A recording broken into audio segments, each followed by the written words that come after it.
Gotta adjust the camera. Hello everyone, welcome back to another SCP reaction. Today we have SCP-807, right? SCP-847, sorry. This is The Mannequin by the Vulcan. The original video as well as the Vulcan's channel will be linked in the description. Go support them any way possible can. Like, comment, subscribe to them, all that good stuff. And if you have anything you want me to react to, go ahead and let me know in the comment section down below. I already single comment. That being said, let's go. I already find mannequins creepy, like Markiplier, but not as much as Markiplier, you know? If this loads, it would be great, thank you. Like, Markiplier has like an intense fear of mannequins. I have an intense fear of water. Not like shower water, but like deep thalassophobia, basically. Alright, let's go, sorry. Good morning, everyone. My name is Dr. Miller, and the SCP we're going to be studying today is SCP-847. Object Class, Euclid. A lot of Euclids. Special Containment Procedures. SCP-847 is to be kept in a reinforced, modified humanoid containment chamber for the purpose of ongoing behavioral studies. The room is to be fully furnished with a bed, dresser, couch, table, chair, full-length mirror, sink, shower, and toilet. Why? The floor of the chamber is to be constructed with 1 centimeter exposed beams of copper, which can be electrified remotely to a minimum of 50 kV potential. Just in case. A 50 centimeter squared safe zone at the right rear corner of the containment chamber is to remain free of copper beams in the case of personnel inside containment during disabling of SCP-847. No meals are to be provided. All personnel posted to SCP-847 must be armed with a shock baton rated at 30 kV or greater. So only men, which has been stricken from the document, XY males, identifying as such, are to be assigned to or permitted within a 50-meter radius of SCP-847. After the results of Experiment 847-G, upon order of the Ethics Committee, intersex, transgender, and non-binary personnel are prohibited from working with, handling, or approaching SCP-847 for their own safety and well-being. When assigning personnel to SCP-847, preference is to be given to men who are not sexually attracted to women. Description: SCP-847 is a human female mannequin. Oh. Just guessing by that, I can probably assume what it does. It lures men in, like, but it doesn't attract in like gay men, I guess. Maybe, I don't know. 156 centimeters tall and 27 kilograms in mass, constructed of human hair and an unknown composite fibrous polymer that abrades and shatters similarly to porcelain. Exploratory laparoscopy of SCP-847 shows the presence of internal structures resembling an incomplete set of bones, organs, and major blood vessels, composed of the same polymer. Small amounts of black, volatile resin, similar to plastination compounds, leak from the eyes and damaged regions of the mannequin. SCP-847 has always been, which has been stricken from the document, is normally at some level of disrepair, with shattered areas on the torso, head, and limbs. See Addendum 847-B for details. SCP-847 is animate and moves with erratic, stiff motions while shuddering to maintain balance. It demonstrates different behaviors depending on the genotypical sex and identified gender of nearby humans. These behavioral patterns are grouped as Pattern Z, Pattern Y, and Pattern X. Pattern Z behaviors occur when there is no human within 50 meters. SCP-847 remains inanimate and silent 99.5% of the time under these conditions. When animate, SCP-847 will dress in any available clothes, stand in front of any available full-length mirror, and return to an inanimate state, adopting a pose that showcases the outfit worn. It favors clothing which is designed for young women, and which leaves ample skin exposure. No. On rare occasions, SCP-847 will scratch short messages on nearby surfaces with a finger, or, depending on the state of repair, with an available appendage. Messages written since entering Foundation custody are found in Addendum 847-C. Pattern Y behaviors are adopted when there are male subjects but no female subjects within 50 meters, independent of intervening obstacles. Initial stage behaviors involve emitting vocalizations resembling high-pitched whimpering gasps and adopting more provocative poses. Oh. Occasional shudders can be observed during this time. After 3 to 5 minutes of the initial stage, SCP-847's behavior enters a secondary stage, during which it becomes fully animate, approaching any male subject, adopting a hunched pose, and appearing to look up into the subject's eyes. Vocalizations during this period become more frequent and in longer duration. Subjects are able to handle and freely alter the pose of SCP-847 during this time. Okay. When posed, it holds the new pose as balance allows. The final stage of Pattern Y behavior occurs approximately 5 minutes after all subjects have left the 50-meter parameter of SCP-847. It will then shatter select portions of its body and/or extract internal structures. Once shattering or extraction is complete, it emits sobbing vocalizations and returns to Pattern Z behaviors. Pattern X behaviors occur when any female subject approaches within 50 meters, independent of intervening obstacles, whether male subjects are present or not. SCP-8... Sorry to pause this, but I got like a weird pain in my leg now. That's weird when it happens when I'm watching this video. It must be in 50 meters. 847 will emit vocalizations resembling distressed grunts and screeches, immediately animate and physically attack the woman. During Pattern X behaviors, SCP-847's strength and speed are greatly increased, with sprints of up to 45 kilometers per hour and exertion of 40 kilonewtons of force having been measured. Fuck, okay. During an attack, SCP-847 will occasionally shatter an appendage, usually a finger or a toe, in order to produce a sharp edge.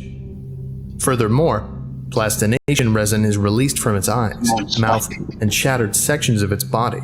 Resin falling in open wounds results in a quick hardening of soft tissues that spread until the victim's body reaches a composition of a similar polymer as SCP-847. Following plastination, SCP-847 will harvest selected body parts from the victim corresponding to the damaged sections of its own body. It will fuse these parts to its body via the resin. Not all damaged sections will be repaired in this way. Upon completion of harvesting, SCP-847 will return to Pattern Y or Pattern Z behaviors. No. Sorry, that ad was about a cute dog, and I'm sorry. The resin produced by SCP-847 has been shown to have its anomalous plastination effects occur only when applied to soft tissues of women. The resin has no effect on cadaverous, non-human, or male tissue. Application of high-voltage electricity, in excess of 10 kilovolts, will cause a temporary solidification of the resin, resulting in SCP-847 becoming inanimate for approximately 5 minutes, regardless of the behavior pattern expressed at the time. Addendum 847-A Recovery Log. A federal human trafficking investigation led to the discovery of SCP-847 in the basement of an abandoned department store in Las Vegas, Nevada on August 23, 1983, surrounded by partially disassembled and broken non-anomalous female mannequins wrapped in plastic sheets. FBI agents on the scene witnessed SCP-847 exhibit Pattern Y behaviors. Initially thinking it was a trafficking victim, agents moved in to assist. SCP-847 then switched to Pattern X and attacked one of the agents. The agent subdued SCP-847 with her stun gun, leading to the discovery of high-voltage electricity as a tool for containment, and was evacuated from the basement. The Unusual Incidents Unit was informed of the situation. Foundation agents were contacted through regular channels, and SCP-847 was secured.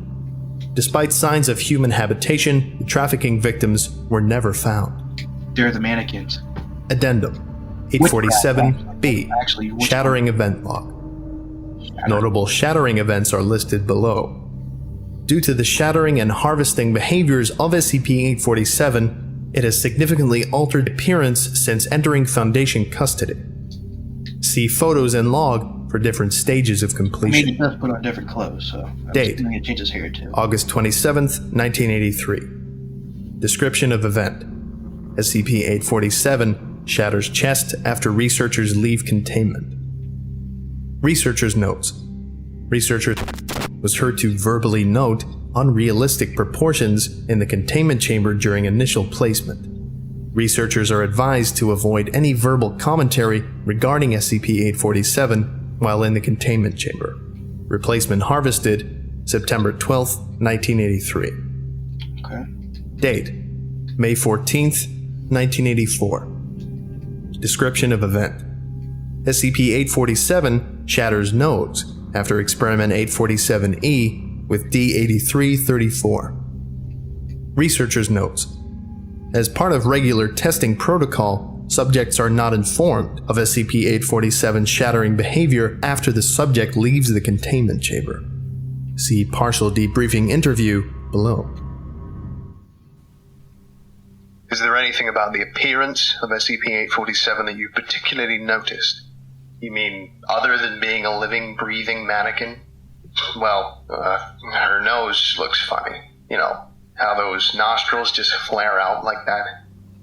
They're just pits, not covered nicely. Did you say anything regarding SCP-847's nose to it? Nothing. She's not someone you can talk to. Doesn't talk back, but doesn't listen either. That's fair, actually. Replacement harvested October 20th, 1984. At the conclusion of this harvest, female D-Class testing with SCP-847 was prohibited on the order of the Ethics Committee. That's fair. Date: April 21st, 1995. Oh, fuck. Description of event. SCP-847 tears out all head hair and extracts liver after Experiment 847-J with D-13-928. Researchers' notes. See partial debriefing interview below. Play the tape. Did you make any comment about SCP-847's hair? I know, right? The 80s are over. Heck, that was almost 70s. Please answer the question. You got it all on film. Nah, I didn't see much of anything. I was just hella impressed with an actual living doll. Real fine piece of ass, too. I suppose I can't take her drinking, though, being plastic and all, and me still locked up, of course. Beat this guy with hammers. Well, thank you, D-13-928. We're done here. You're welcome. You think we could run this experiment again sometime? Hit this guy with hammers. Hair replaced July 13th, 2013. Liver replaced August 12th, 2013. Date: March 1st, 2005. Description of event. SCP-847 tears out all pubic hair during a period of pattern Z behavior. Researchers' notes. Of note is that it is the only shattering event that has not been linked to a pattern Y period. SCP-847 has not attempted replacement. Oh my god. Date: September 23rd, 2013. Description of event. SCP-847 extracts brain, eyes, clavicle, and shatters hands. Researchers' notes. SCP-847 had become fully intact under researcher Tyler Jensen's supervision. In the interest of reducing SCP-847's capabilities, a test was authorized with D-7294, chosen because he had been convicted of multiple murders of a sexual nature. Shattering event lasted 45 minutes, with SCP-847 emitting novel screeching vocalizations throughout. Partial debriefing interview follows. Hey. No. If I could afford an ad blocker, that'd be great. Anyway, this is gross. D-7294. Please state your opinion of SCP-847. Cute. It knows its place. This guy Please will- elaborate. The way it squeals and grovels. It knows what it's there for. Pity it does a lousy job. In what way? It doesn't follow orders. Yes, you can pose it, humiliate it, but it doesn't do much more than mule anyway. I had to break off a finger just to see if it mattered. It didn't. You know, it's ironic. No You pause. dream your entire life of finding a woman who's that compliant, that devoid of thought, that helpless to your every whim. And when you find her, she's just a useless mannequin who can't do anything. This guy with more. Thank you, D-7294, we're done here. Guards, please escort D-7294 back to his cell. That's why he was Addendum 847-C. Message log. Below is a log of all messages written by SCP-847 to date while in Foundation custody.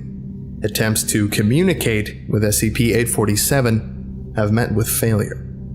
SCP-847 does not use words when vocalizing and does not respond to questions asked by personnel, whether spoken or written.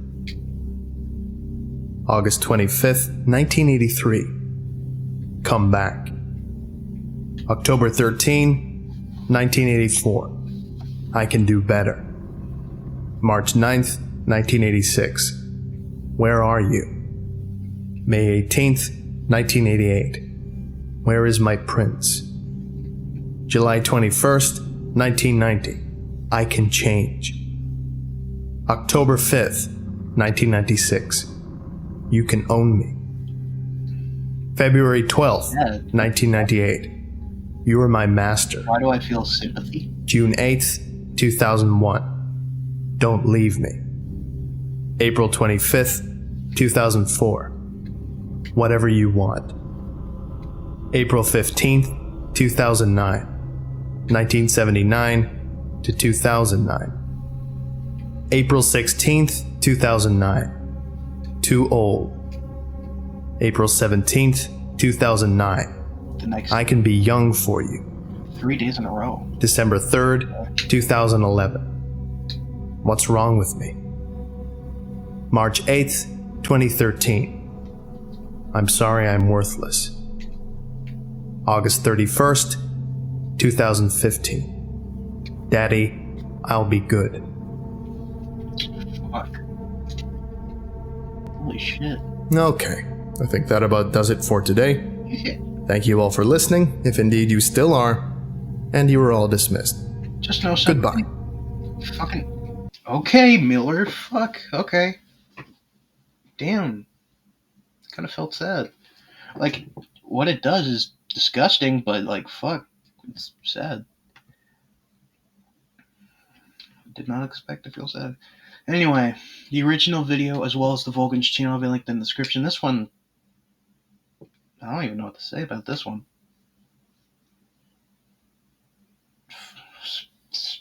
God. The original video as well as the Vulcan's channel will be linked in the description. Go support them any way you possibly can. Like, comment, subscribe to them, all that good stuff. And if you have anything you want me to react to, go ahead and let me know in the comment section below. I have a comment. Big said, bye-bye.